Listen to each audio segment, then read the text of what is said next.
Right, so staying with the hips, we've already shown you the kind of oscillating frog stretch. This is a banded distraction. Now you'll find bands don't just increase strength, or you can't just use them from a strength increasing perspective.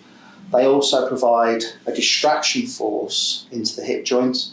So if you've got a joint that's chronically stiff, and it doesn't matter how much you stretch, it can't actually make any difference to the range of movement, you'll find a band pulls the joint surfaces apart, creates a distraction force, separates the joint surfaces, and then allows you, when you're mobilising, to clear out the corners of that joint. So the green band, thick green resistance band, is right up into Liam's groin. This is the second take. The first take, Liam trapped his bollocks inside. So we thought we'd save that for the outtake. So if you want to see that, that's going to be the X-rated version. Cost you a bit extra, that. Cost you a bit extra. So the idea is now, you're going to walk forwards, Liam. Create as much band tension as you can tolerate, as you can like physically hold. And then what we're going to do here is we're going to like lunge forwards and backwards.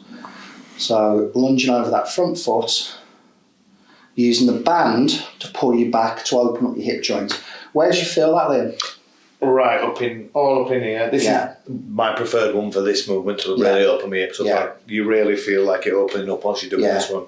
And it is, it's actually pulling the joint surfaces apart. So you'll find if you are chronically tight, I mean, I think from a fighting perspective, hips are things I see regularly. Yeah, massively. So I think that's from running, from kicking, from kneeing, everything is involving your hips. There's a lot of twisting and stuff. So. And do you find yourself, is there one side that's tight and one side that's loose? Yeah, my right side is always a lot tighter than my left. So what I do in those situations, would I mobilise your tight side, and I wouldn't necessarily worry too much about the non-tight side.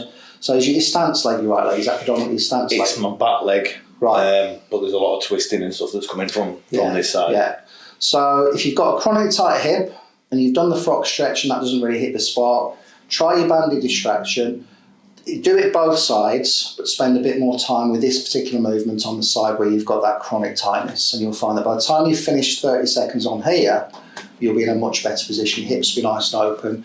This also helps from a lower back perspective, because your hip and your pelvis, which then links into your lower back, if you've got some lower back stiffness, you often find if your hips are stiff, that's where your back pain tends to come from. So simply mobilising your hip can alleviate a lot of lower back problems.